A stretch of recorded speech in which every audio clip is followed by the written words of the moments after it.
Bonjour à tous et bienvenue sur votre chaîne GameSpot FM. Aujourd'hui, je vous propose de parler d'Oblivion Remastered sur Switch 2. Alors, est-ce le retour d'une légende? Il y a des jeux qui marquent une génération et Oblivion en fait clairement partie. Près de 20 ans après sa sortie, Bethesda ramène l'un des RPG les plus cultes de l'histoire sur Nintendo Switch 2 avec une version entièrement remasterisée. Mais la vraie question est simple, la console de Nintendo est-elle capable de faire tourner un jeu aussi ambitieux? Et surtout, est-ce enfin la meilleure façon de redécouvrir Cyrodiil en mode portable? Allez, on fait le point tout de suite. Sorti en 2006, The Elder Scrolls 4 Oblivion a révolutionné le RPG en monde ouvert. Entre sa liberté d'exploration, ses quêtes mémorables, sa guilde des voleurs, la confrérie noire ou encore les mythiques portes d'Oblivion, le jeu est rapidement devenu une référence. Cette version remaster ne se contente pas d'une simple hausse de résolution.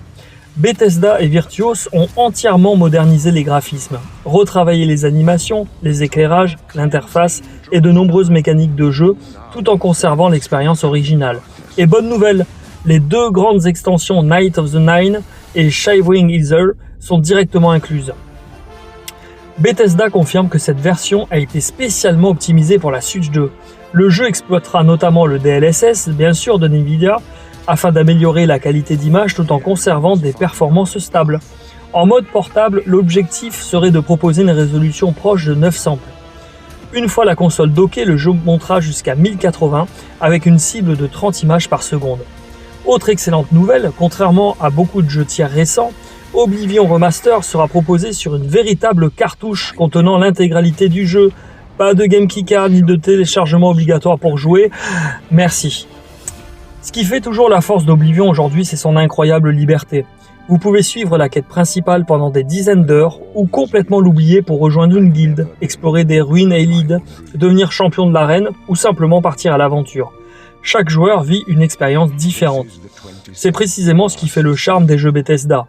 Et pouvoir profiter d'un RPG aussi gigantesque partout avec soi est probablement l'un des plus gros arguments de cette version sur le jeu. Alors, malgré tout, il y a quand même quelques interrogations. La version remaster sortie sur PC, PS5 et Xbox a parfois souffert de problèmes de performance, notamment dans les zones ouvertes. Sur Reddit, beaucoup de joueurs estiment que viser 60 images par seconde sur Switch 2 serait irréaliste et préfèrent une expérience stable à 30 fps. Bethesda assure toutefois avoir optimisé cette adaptation spécifiquement pour la console de Nintendo. Il faudra évidemment attendre les premiers tests pour vérifier si cette promesse est tenue. Une chose est sûre, voir Oblivion Remaster arriver sur Switch 2 est une excellente nouvelle pour les amateurs de RPG. Entre ses graphismes modernisés, l'intégralité du contenu inclus et la possibilité d'explorer Cyrodiil partout, cette version pourrait devenir l'une des sorties majeures de la fin d'année. Le jeu est attendu le 11 août 2026 sur Nintendo Switch 2. Alors, est-ce que vous allez replonger dans Oblivion ou découvrir ce monument pour la première fois? Dites-moi tout dans les commentaires, pensez à vous abonner à la chaîne, à liker et on se retrouve très vite pour une nouvelle vidéo. Salut!